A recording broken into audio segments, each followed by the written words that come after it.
నమస్తే నేను Chandana welcome to great Andhra big story. బంగ్లాదేశ్లో రాజకీయ పరిణామం ప్రపంచాన్ని షేక్ చేస్తోంది. ఆ దేశ ప్రధాని షేక్ హసీనా దేశం విడిచి శరణార్థిగా ఢిల్లీకి వచ్చింది. శ్రీలంకలో అప్పటి అధ్యక్షుడు గోటబయ రాజపక్స అధికార నివాసంపై నిరసనవాదులు దాడి చేసి అతనిని పారద్రోలినట్టు ఢాకాలోని ఆటంకవాదులు షేక్ హసీనాని పరిగెత్తించి ఆమె అధికార నివాసాన్ని దండెత్తి ఆక్రమించుకున్నారు. ఆ వీడియోలు ప్రపంచమంతా చూస్తున్నారు.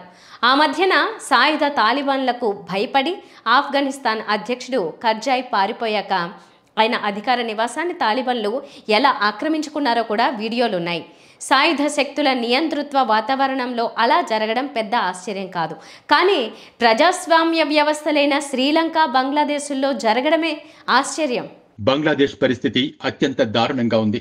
సామాజికంగా, రాజకీయంగా, రక్షణ పరంగా, ఆర్థికంగా అన్ని రకాలుగా కుదేలయ్యింది. శ్రీలంకలో 2022లో గోటబయ రాజపక్స కూడా జనం తిరుగుబాటుకి భయపడి పారిపోయి సింగపూర్ మీదుగా థాయిలాండ్ వెళ్లి తలదాచుకున్నారు.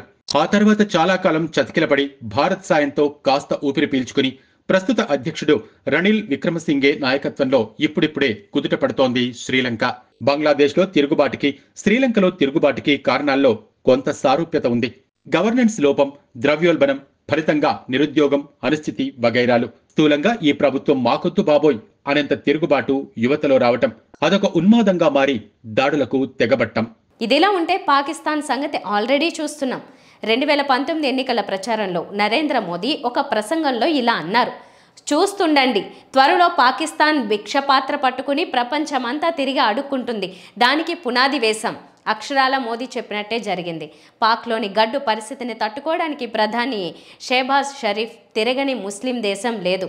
IMFని ప్రాధేయపడితే అనేకమైన షరతులు పెట్టింది. ఆ షరతులకి లోబడి అప్పు తీసుకోవడం కన్నా దేశాన్ని IMFకి రాసిచ్చేయడం నయం అనుకుని ఆ సాహసం చేయలేదు. ఎందుకంటే ఆ కండిషన్స్ ఆ రేంజ్లో ఉన్నాయి. మొత్తం దేశం లెక్కాపత్రాల లిస్టు తమకివ్వాలని, మిలిటరీకి పెట్టే ఖర్చు ఆపేయాలని, దేనికి ఎంత ఖర్చు చేయాలో తాము నిర్ణయిస్తామని, వీటికి ఒప్పుకుంటే అప్పిస్తామని చెప్పింది IMF. దీని అర్థమేంటి? ప్రధానిగా షరీఫ్ ఉంటాడంతే, పరిపాలన మొత్తం IMF చేస్తుంది, అంతేగా. ఇక ఎటు పాలుపోక అక్కడ ఇక్కడ $4 అప్పు పుట్టినా సరిపోక స్థానిక బ్యాంకుల నుంచి కనీ విని ఎరుగని అధిక వడ్డీలకు అప్పు తీసుకుంది పాకిస్తాన్ ప్రభుత్వం. అసలు సంగతి పక్కన పెట్టి వడ్డీలు కట్టడానికైనా మళ్లీ అడుక్కోవలసిన పరిస్థితి కనిపిస్తోంది. జనంపై పన్నుల మోత మోగిస్తోంది. అయినా పని జరుగుతుందన్న నమ్మకం లేదు. పాకిస్తాన్ దయనీయ స్థితి ఇది. ఇక మరొక దేశం మాల్దీవులు. దీనిని దేశం అని అంటారు కానీ మన ఇండియన్స్ కంటికి అదొక చిన్న పేటతో సమానం.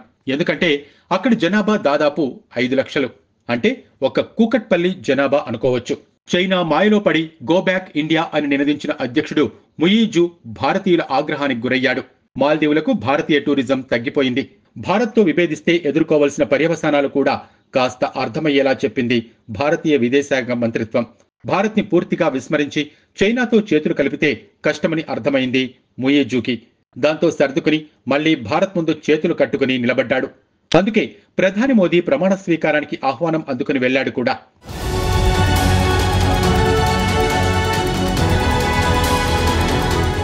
ఈ దేశాల్ని పక్కన పెడితే భారత్కి మిగిలిన 2 పొరుగు దేశాలు నేపాల్, భూటాన్. వీటిలో భూటాన్ ఎప్పటికీ భారత్ నీడలో ఉండే దేశం. చైనా అంటే పడదు కూడా. నేపాల్ మాత్రం ఆ మధ్యన కొన్నాళ్ళు చైనా వలలో పడి భారత్కి వ్యతిరేకంగా వెళ్ళబోయింది. కానీ మాల్దీవుల మాదిరిగానే మళ్ళీ సర్దుకుంది.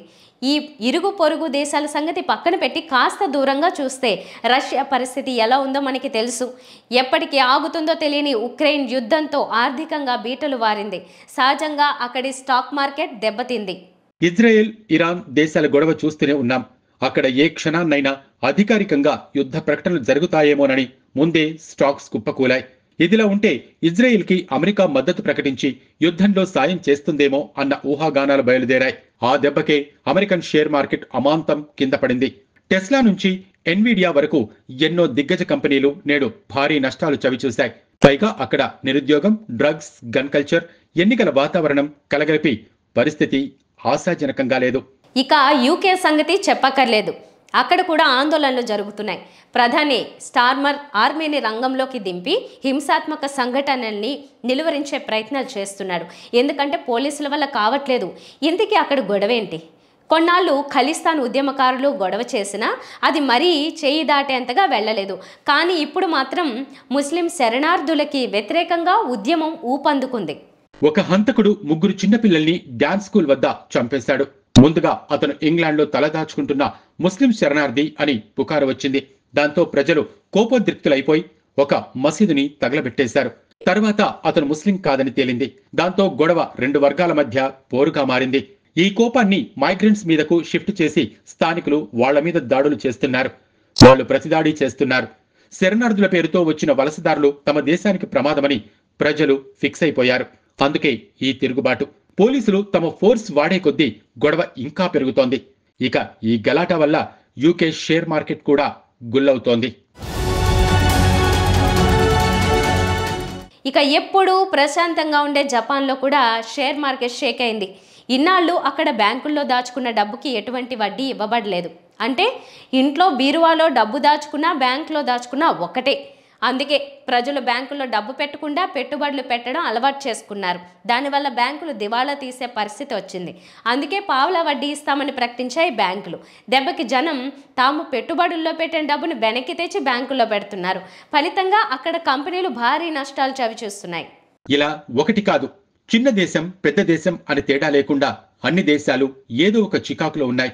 ముఖ్యంగా ఆర్థిక పరిస్థితి దెబ్బతింటే దేశాల పరిస్థితి ఇబ్బందికరంగా మారుతుంది. ఆ పరిస్థితి రాకూడదంటే అన్ని విషయాల్ని చక్కటి బ్యాలెన్స్ తో నడపాలి. అది ఇండియాలో జరుగుతోంది. ఇక్కడ బ్యాంకులు పటిష్టంగా ఉన్నాయి. షేర్ మార్కెట్ ఒకరోజు పడినా లేచినా ఓవరాల్ గా బుల్ మార్కెట్ లోనే ఉంటుంది. దానికి ప్రధాన కారణం డిజిటల్ భారత్. ప్రజల్లో చాలా మంది కరెన్సీ వాడటం మర్చిపోయారు. అందరూ ఫోన్ పే, గూగుల్ పే అంటున్నారు. దానివల్ల డబ్బు బ్యాంకుల మధ్యనే ప్రవహిస్తోంది. పైన చెప్పుకున్న ఏ దేశాల్లోనూ ఇండియాలో విస్తృతంగా ఉన్నంత డిజిటల్ పేమెంట్ వ్యవస్థ లేదు. కనుక అక్కడ ఆర్థిక పరిస్థితులకు అది కూడా ఒక కారణంగా చెప్పుకోవచ్చు. స్థానికంగా చెదురుమెదురు సంఘటనలే తప్ప పోలీసుల చేతులు దాటిపోయేంత హింసాత్మక సంఘటనలు ఇండియాలో చాలా కాలంగా జరగట్లేదు. డ్రగ్స్ మహమ్మారిని కట్టడి చేయడానికి అన్ని ప్రభుత్వాలు ఉక్కుపాదం మోపుతున్నాయి. అంతే తప్ప అమెరికాలో లాగా విచ్చలవిడిగా అమ్మకాలను ప్రోత్సహించడం లేదు. గన్ కల్చర్ ముందు నుంచి లేదిక్కడ. కనుక ప్రజల్లోని భావోద్వేగాలు, కోపాలు వంటివి ఏవైనా ఉన్నా అవి పరిస్థితులు చేయి దాటిపోయే స్థితికి రాకుండా ఉంటున్నాయి ఇండియాలో. దూరపు కొండలు నునుపు అనుకుంటూ ఎవరికి వారు తాము అసంతృప్తిలో ఉండడం మామూలే. కానీ లోకల్లో చుట్టూ ఉన్న దేశాలని చూస్తుంటే ఇండియా ఎంత ప్రశాంతంగా ఉందో అనిపిస్తుంది. ఇలాంటప్పుడైనా అందరూ మనసులోనే మేరా భారత్ మహాన్ అనుకోవాలి. ఎందుకంటే భారత్ కంటే ప్రశాంతంగా గొప్పగా ఇప్పుడు చెప్పుకున్న దేశాలేవి లేవన్నది ప్రస్తుత వాస్తవం. ఇది ఇవాల్టి బిగ్ స్టోరీ. మరిన్ని టాపిక్స్తో కలుద్దాం. నమస్తే.